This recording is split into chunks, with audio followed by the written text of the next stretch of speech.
सियावर रामचंद्र की जय। पवन सुत हनुमान की जय। जन्म शताब्दी पुस्तक माला 72। राम का चरित्र हमारा प्रेरणा स्रोत, डे 7।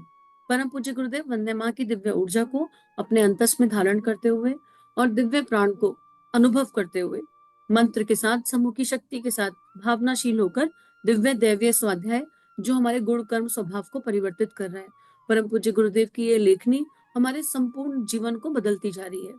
पिछले स्वाध्याय में गुरुदेव ने कहा कि जब महान चरित्रों को हम पढ़ते हैं तो हमारा जीवन उनके जीवन से दिव्य हो सकता है, लेकिन हमको उनकी कहानियों को नहीं पढ़ना, केवल उनकी सेइंग्स को नहीं पढ़ना, हमें उनका पूरा जीवन देखना है।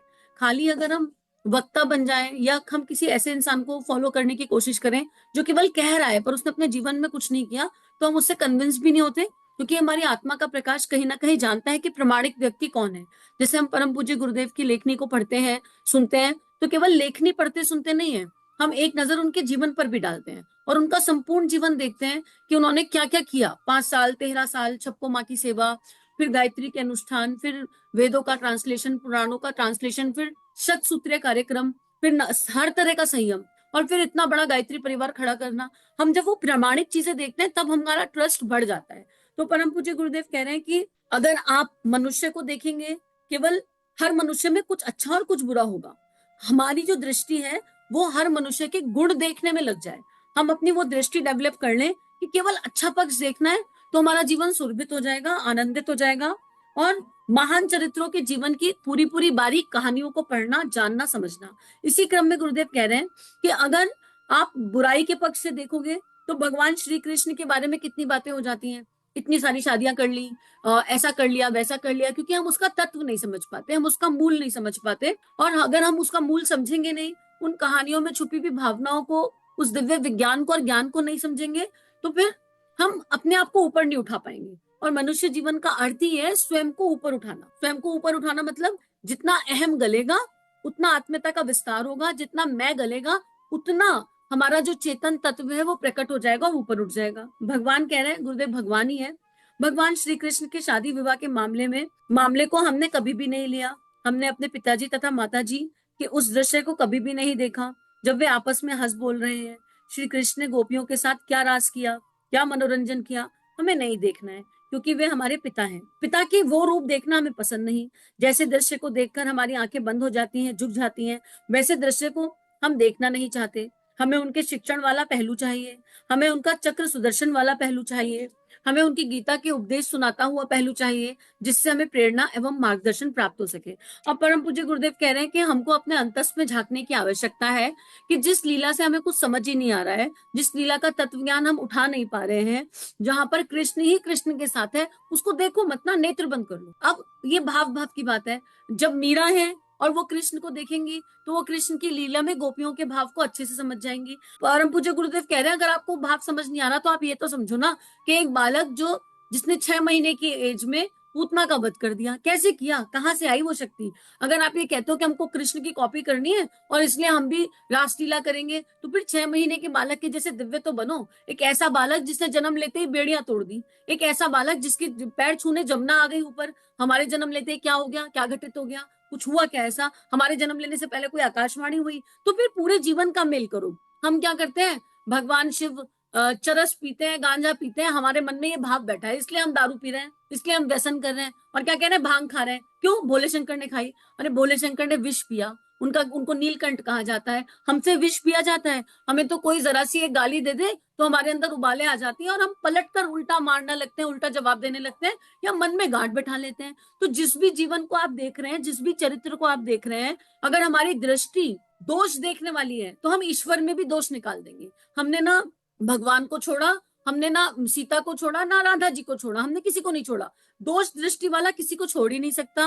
और जिसकी दृष्टि गुण देखने वाली हो जाएगी वो हर किसी से कुछ सीख लेगा, हर कोई उसका गुरु बन जाएगा। तो परम पूज्य गुरुदेव कह रहे हैं फिर आप वो वाला समय देखो जब भगवान श्री कृष्ण ने सुदर्शन उठाया। क्यों उठाया उन्होंने सुदर्शन? महान भारत की स्थापना। महाभारत, महाभारत का क्या मतलब है? महान भारत की स्थापना। एक ऐसा युद्ध जो धर्म युद्ध था, जिसकी नींव में मात्र प्रेम था। विवेक, कौन से विवेक की बात कर रहे हैं? अब अगर हम देह भाव के विवेक की बात करेंगे तो भगवान श्री कृष्ण की सारी बातें हमें गलत लगने लगेंगी। उन्होंने अर्जुन को एक दिव्य विवेक दिया, वो विवेक जो आत्म तत्व से आता है। उस विवेक में उन्होंने क्या कहा, अर्जुन उठो, भूल जाओ कि कौन तुम्हारा पिता है, कौन तुम्हारी माँ है, यहाँ पर कौन तुम्हारे पिता माँ है, कौन तुम्हारे गुरु हैं। उठो, गांडीव उठाओ और धर्म की स्थापना के लिए युद्ध करो। और उस युद्ध में अर्जुन के हाथों से उन्होंने उनके गुरु का भी वध करा दिया, द्रोणाचार्य का भी वध कराया, पितामह का भी वध करवा दिया। ये क्या था, ये विवेक था जो भगवान से जन्म लेता है।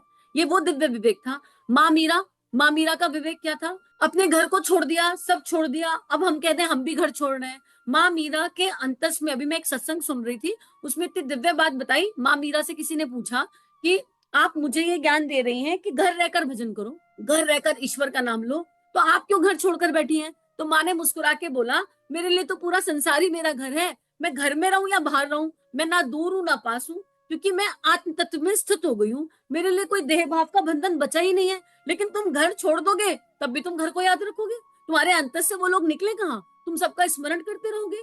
तो इसलिए घर रहकर करो। जब तुम्हें लगे कि तुम्हारे अंतस में अब सब कुछ एकदम सम हो गया है, अब तुम्हारे लिए सब एक बराबर हो गए हैं, तुम्हें वही प्रेम सबसे अनुभव होने लगा, तो फिर घर में रहो या बाहर रहो, अंतर क्या पड़ता है। इसलिए मेरे घर छोड़ने और तुम्हारे घर छोड़ने में ये अंतर है, तो तुम अपने अंतस में झांक कर देख लो। तो बात यहाँ पर यही है कि हमें हर चरित्र का, हर इंसान का वो वाला पहलू देखना चाहिए जिससे हम कुछ सीख सके, मार्गदर्शन ले सके। अब इसी चीज को हम अपने जीवन में अप्लाई कर दें। ये तो हुई राम की बात, कृष्ण की बात, मीरा जी की बात, जो अभी है ही नहीं। अब अपने आसपास के चेहरे देख लो, अपनी गृहस्थी देख लो, अपना घर देख लो। आपके घर में 8 लोग हैं, 5 लोग हैं, 10 लोग हैं, 15 लोग हैं, 20 लोग हैं, कुटुंब है। सबकी बुराइयों की लिस्ट बनाने बैठोगे, पल भर में बता दोगे। एक नाम, आपके चाचा कैसे हैं, और आप कहोगे ले बस, एक एक एक एक। आपके मामा कैसे हैं, आप कहोगे बस क्या ही बताए उनके बारे में। तो किसी का नाम ले दो रिश्तेदार का, और आपके पास टॉप पर सबसे पहले थॉट में बुराई आ जाएगी। या किसी ने आपका बहुत उपकार किया है, किसी से आपकी बहुत अच्छी बनती है, तो आप उसकी 4 तारीफ करके एक बुराई उसमें भी ढूंढ लोगे।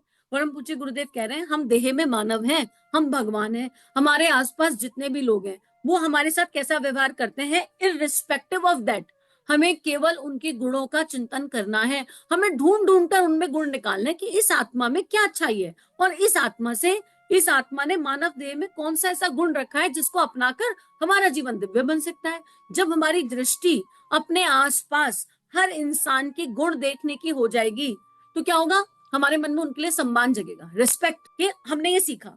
फिर जब हम वो गुण सीख जाएंगे तो हमारे मन में उनके लिए कृतज्ञता का भाव आएगा। ये एक साइकिल है, ऐसे ही चलते हैं इमोशंस। और जब कृतज्ञता का भाव आएगा तो धीरे धीरे प्रेम आने लगेगा, और फिर हमें धीरे धीरे सबसे प्रेम हो जाएगा। फिर हमारा प्रवर्त मन, वृत्तियां हटने लगेंगी, आध्यात्मिक मन का प्रकाश जागृत होगा, और गुणग्राही दृष्टि अपने आप डेवलप हो जाएगी, कुछ करना नहीं पड़ेगा। शुरू में अभ्यास लगता है, लेकिन बाद में वो आदत बन जाती है। आदत तो कोई भी आदत ही है ना, चाहे अच्छी हो चाहे बुरी हो। हमारे ऊपर है कि हम कौन सी आदत को खत पानी दे रहे हैं। हमारे अंदर अच्छे बीज भी पड़े हैं और खराब बीज भी पड़े हैं। ऐसे बीज हैं जो मानव देह को कंट्रीब्यूट कर सकते हैं, और ऐसे बीज भी पड़े हैं जो हमें पतन की ओर ले जा सकते हैं। अब ये हमारे ऊपर है कि हम कौन सी आदत को नर्चर करें, कौन सी आदत को खाद पानी दें। फिर जब हमने शुरू में खाद पानी दिया, भाई मान लो पहली बार ड्रिंक किया, या पहली बार कुछ ऐसा देखा जो देखने योग्य नहीं था, तो पहली बार देखा तो वो आदत नहीं थी ना, जब वो बार बार किया तो वो आदत बनी। यहाँ पर गायत्री रूपी विवेक का उपयोग करना है। और क्योंकि कलयुग की एनर्जी तामसिक हो गई है, तो जो निम्न कैटेगरी की आदत है उनकी तरफ फ्लो ज्यादा जाता है। पानी को बहाने के लिए किसी मोटर की आवश्यकता नहीं पड़ती, पर पानी को टंकी पर चढ़ाना है, ऊपर की तरफ उठाना है, तो मोटर की आवश्यकता पड़ती है। तो हमें गायत्री रूपी मोटर तो पकड़नी पड़ेगी ना। जैसे ही हमें लगे कि हम किसी गलत आदत में उलझ रहे हैं, वहीं पर एकदम स्थिर चित्त होकर अपने इष्ट के स्वरूप का ध्यान करते हुए मंत्र जप शुरू कर दीजिए। ये मत कहिए कि मुझे ये बुरी आदत छोड़नी है, उस आदत के बारे में चिंतन ही मत करो। ये ना वो आदत बुरी है ना वो अच्छी है, उसको थैंक यू बोलो कि तुम्हारी वजह से मेरा जप हो रहा है, तुम्हारी वजह से मैं ईश्वर के पास आ रहा हूँ, तुम्हारी वजह से मैं स्थिर होकर बैठ रहा हूँ, भगवान की राह पकड़ रहा हूँ। ना उसको बुरा मानो ना उसको अच्छा मानो, बस उसी पल जप शुरू कर दो, उसी पल उसके आगे एक बड़ी लकीर खींच दो। अब इस आदत के विपरीत क्या है, एक अच्छी आदत, एक बड़ी लकीर, और वो बड़ी लकीर क्या है वो हमें पता होती है। तो गुरुदेव यही कह रहे हैं। फिर कह रहे हैं मैं दूसरा वाला पहलू है जो मैं तुम्हें बतलाना चाहता हूँ, वह है रामायण का पहलू। वह भगवान राम के द्वारा दिया गया शिक्षण है जो हम आपको बतलाना चाहते हैं। रामायण में राम का जो शिक्षण है, प्रेरणा है, उस और हम आपको घसीट कर लेकर जाना चाहते हैं। हाथी एवं घोड़ों को रस्सी से बांधकर घसीट कर ले जाते हैं। हम जन सामान्य को, मनुष्य समुदाय को भी इसी प्रकार से घसीटना चाहते हैं। इनकी रस्सी क्या होगी। महामानवों के चरित्र, श्री राम श्री कृष्ण का जीवन चरित्र जिसको हम आपको पढ़ाते हैं, वाल्मीकि रामायण के उस पहलू को जो हमारे उद्देश्य के काम आ सकते हैं, उसे भी हम आपको पढ़ाना चाहते हैं। अतः आप सभी से हमारी प्रार्थना है, देखो गुरु शक्ति प्रार्थना कर रही है, कितनी बड़ी बात है। विजुलाइज हो गया एकदम कि परम पूज्य गुरुदेव हाथ जोड़कर खड़े होकर हमसे प्रार्थना कर रहे हैं, हमारे ही भले के लिए हमसे प्रार्थना कर रहे हैं कि जब कभी आप जनता के बीच जाएं या आप स्वयं पढ़ें, उस समय आप केवल वे बातें लोगों को बताने का प्रयास करें जो प्रेरणादायक हो तथा हमारे उद्देश्य को पूरा कर सकती हो। अब गुरुदेव ने यहाँ पर एक चीज तो क्लियर कर दी, गुरुदेव कह रहे हैं तुम हाथी घोड़ा बैल थोड़े ना हो जो तुम्हें रस्सी से घसीट कर लेकर जाऊं, तुम मानव देह में हो, मानव देह में हम लोग दिव्य हैं। गुरुदेव ने पहले ही कह दिया कि हर इंसान में भगवान छुपा बैठा है। तो अगर तुम हाथी घोड़ा होते, भालू होते, कुत्ते होते, बिल्ली होते, तो मैं तुम्हें घसीट कर ले जाता, बिल्ली होते तो गोद में उठा कर ले जाता, पर तुम विवेकी मनुष्य हो, मानव तन मिला है, तो तुमको मैं कैसे घसीटूं। तुमको घसीटने का जो रास्ता है वो ये दिव्य चरित्र है। तुम इन दिव्य चरित्रों का उचित चिंतन करो, इतना चिंतन करो, इतना चिंतन करो कि तुम इनकी ओर चलते चले जाओ, इनकी ओर बढ़ते चले जाओ। और उससे क्या होगा, वाल्मीकि रामायण में जो दिव्यता है ना, उसकी जो दिव्यता है वो बहुत खूबसूरत है। वाल्मीकि रामायण तो माँ कैकेयी की दिव्यता को भी बहुत खूबसूरती से उजागर करती है, उन्हें एक विदुषी के जैसे स्थापित करती है। तो गुरुदेव कह रहे हैं जब भी आप कुछ पढ़ें, हम कोई भी जीवन चरित्र पढ़ें, जो तत्व हमको समझ में आ जाता है उसको ग्रहण कर लें। अभी क्या होता है ना, मान लो हम भगवान श्री कृष्ण का या भगवान श्री राम का जीवन पढ़े, तो हम पूरा जीवन तो पढ़ते नहीं है, पूरा जीवन नहीं पढ़ते और एकदम से कह देते हैं राम जी का क्या है, उन्होंने तो सीता जी को त्याग दिया। अरे हमको पता है राम जी सीता जी की आपस में क्या बात हुई थी, हमने पता है उनका डिस्कशन क्या हुआ था, हमको कोई आइडिया है इस बारे में। हमने केवल एक मोटी मोटी कहानी सुनी, उसकी रिसर्च तो करी नहीं और कह दिया राम जी ने सीता जी को त्याग दिया। लेकिन जहां से मुझे समझ में आया और मेरा मन क्या कहता है कि राम जी और सीता जी तो अलग थे ही नहीं, वो एक थे, बिल्कुल एक थे। सीता जी एक पर्टिकुलर उद्देश्य के लिए धरती से जन्मी थी। कैसे जन्मी थी, बहुत सारे ऋषियों ने अपना खून दिया था, मतलब अपना प्राण दिया था और उस प्राण को एक मटके में स्टोर किया। अगर इसका तत्व दर्शन देखें तो इसका मतलब बहुत सारे ऋषियों ने एक बहुत कठिन तप किया, ऐसा तप जो हम इमेजिन भी नहीं कर सकते, जिसमें उनके खून की एक एक बूंद लग गई, जैसे परम पूज्य गुरुदेव ने तप किया अगर तत्व दर्शन से देखें। और उस कठिन तप को, उस कठिन तप की ऊर्जा को एक मटका, मतलब क्या, एक देह में स्टोर कर दिया। हम भी तो मटके हैं, हम सब क्या है, देह में मटके हैं, उसमें स्टोर कर दिया। और जब राजा जनक जैसे विदेह ने उस पर अपने तप के साथ हल चलाया, हल चलाया मतलब अपनी सारी वृत्तियों को हटा दिया, सारी दुष्प्रवृत्तियों को खत्म कर दिया और फिर वो हल चलाया, तो माँ सीता का धरती से जन्म हो गया, डायरेक्ट प्रकट हुई माँ, धरती से माँ सीता प्रकट हुई, एक पर्टिकुलर उद्देश्य के लिए प्रकट हुई।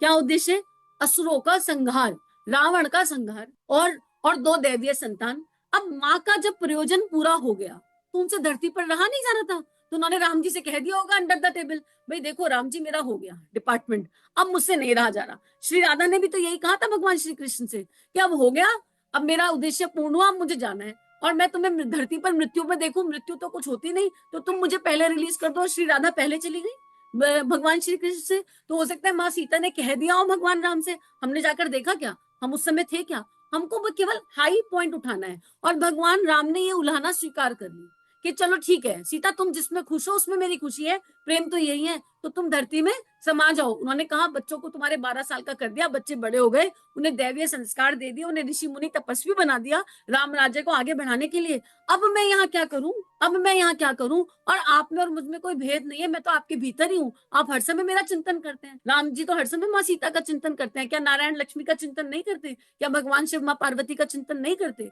और उन्होंने आपस में शायद ये डिसाइड कर लिया, हमको तत्व नहीं पता तो हमको धारणा नहीं बनानी चाहिए। कहने का मतलब यहाँ पर यह है कि हमको इन दिव्य चरित्रों के लिए अगर हम पॉजिटिव नहीं सोच पा रहे तो हम नेगेटिव तो ना सोचें, हम पहले रिसर्च करें, हम पहले अच्छे से पढ़ें और जितना जितना हम रिसर्च करेंगे उतना उतना हम उनके दिव्य गुणों को धारण करेंगे और हमें समझ में आएगा कि सीता का अर्थ ही भारतीय संस्कृति है और भारतीय संस्कृति का उत्थान हो गया था। माँ सीता का प्रयोजन पूर्ण हो गया और वो जिस काम के लिए आई थी वो पूर्ण हुआ, तो उनकी देह समा गई। तो बात यहाँ पर बस इतनी है। तो गुरुदेव यही हमें समझाना चाह रहे हैं कि जो भी पढ़े उसमें हंस के जैसे पढ़े, जो अच्छा अच्छा है उसको चुग लें, जो हमें इम्प्लीमेंट करना है उसको नोट कर लें अच्छे से अपने अंतर में, और जो समझ में नहीं आ रहा उसे ईश्वर के चरणों में रख दें। स्वाध्याय का अर्थ ही होता है जो समझ में नहीं आया उस पर धारणा ना बनाए, उस पर जब तक रिसर्च ना करें धारणा ना बनाए, भगवान के चरणों में रख के कहें भगवान हमारी समझ इतनी है, हमको इतनी बात समझ में आई, पर हमको ये पता है कि आप आए तो कुछ अच्छा ही करके गए होंगे, जब समय आएगा तो हमको समझ में आ जाएगा। हर चीज हर समय समझ नहीं आती। पीएचडी का सिलेबस फर्स्ट क्लास में समझ में नहीं आ सकता, बहुत सिंपल सी बात है। तो हमको क्या पता हमारा कौन सा आयाम चल रहा है, हम कौन सी कक्षा में है। तो यहाँ पर यही गुरुदेव हमें समझाना चाहते हैं। इसी के साथ इस स्वाध्याय को गुरु चरणों में अर्पित समर्पित करते हैं। और आप सभी को बहुत बहुत आभार इस स्वाध्याय को विश्वव्यापी बनाने के लिए। सभी को प्रणाम, अपना ध्यान रखिए। चलिए समाज में कुछ अच्छा बांटे। अगर ये वीडियोस आपकी लाइफ को कंट्रीब्यूट कर रहे हैं, ये भावनाएं आपके हृदय को स्पर्श कर रही हैं, तो इन भावनाओं को विश्वव्यापी बनाने में हमारी सहायता कीजिए। चैनल को लाइक कीजिए, सब्सक्राइब कीजिए और पूरे विश्व में इस चैनल को पहुंचा दीजिए, ताकि संतों की लेखनी से जन जन का कल्याण हो सके। जय हिंद, जय भारत।